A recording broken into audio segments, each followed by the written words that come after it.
w'Imana igenekerezo rya gatanu Ndamukiza abakristo bo mw'ishengero ry'Urutare ryo ku Rubuye mu gisagara ca Ngozi bifadikanije n'abandi bo kw'isi yose mu guhimbaza ibirori byo kwibuka kuzuka kwa Yesu Kristo ari wo musi wa Pasika. Bakaba bari batewe iteka ryo kwakira umwungere mukuru w'amashengero y'Urutare mu Burundi mbere no kw'isi yose, Pasteur Denise Nkurunziza. Mu ijambo ryo kwakira abashitsi, Bishop Ndikumana arongoye amashengero y'Urutare mu karere ka Butanyenyerera akaba yavuze ko bishimiye kwakira umuvyeyi mama buntu hagati muri bo ni narirya ngo bitoroshe kumuronka kuko ngo ari umuvyeyi w'amashengero menshi. Akaba yamukengurukiye kubona ngo yahisemwo gusangira nabo ivya Pasika. Igikorane caranzwe n'indirimbo zo gutazira no guhimbaza Imana zaririmbwe n'amakorale n'imigwi itandukanye, tukavuga nk'umugwi wo guhimbaza Imana wo mu shengero ry'Urutare bw'Isiti, korale Intsinzi, korale Inkomezi z'umusaraba, eka mbere na korale Ingabo za Kristo isanzwe igizwe n'abasoda bakora mu kirimba c'umukuru w'igihugu bari baje kwifatikanya nabo bakristo. Abo bose rero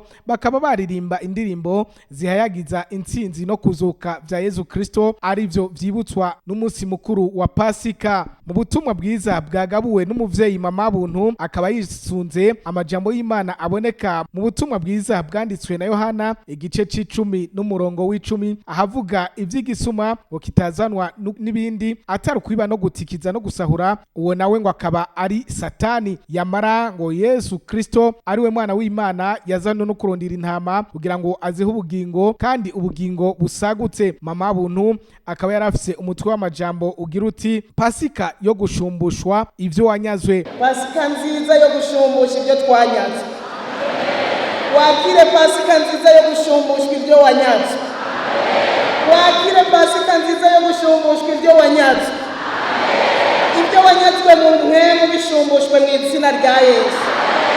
Ibyo wanyazwe mu mubiri urabishumbushijwe mu izina rya Yesu. Abanyazwe amavuta yakire mu izina rya Yesu.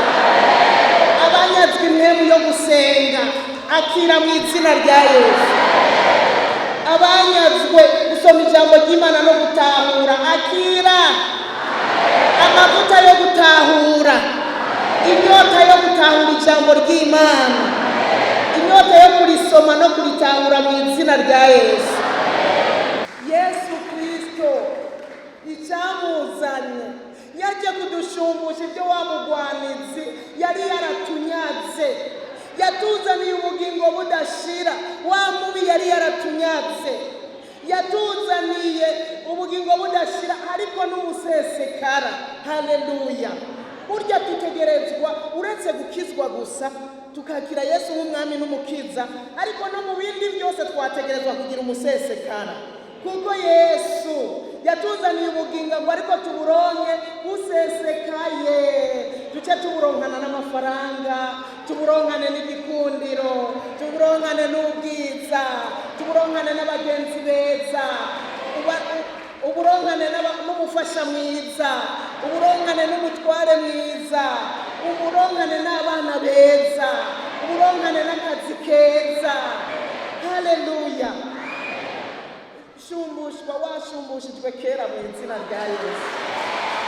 Igikorane kandi caranzwe no gusangira ku ngaburo yera, ikimenyetso c'ubusabane ngo bafise muri Kristo n'ikimenyetso c'uko kandi bazokongera gusangira na Yesu Kristo nibashika mu bwami bw'ijuru. Habaye kandi n'umugigwa wo gusengera ibibondo babishira mu maboko y'Imana. Ibirori bikaba vyasozerewe abakristo bo mw'ishengero ry'Urutare bagabira akaganuke umwungere mama buntu kagizwe n'isuguru y'impene hamwe n'ibikemanyi mu ntumbero yo kumwifuriza Pasika nziza we n'umuryango wiwe.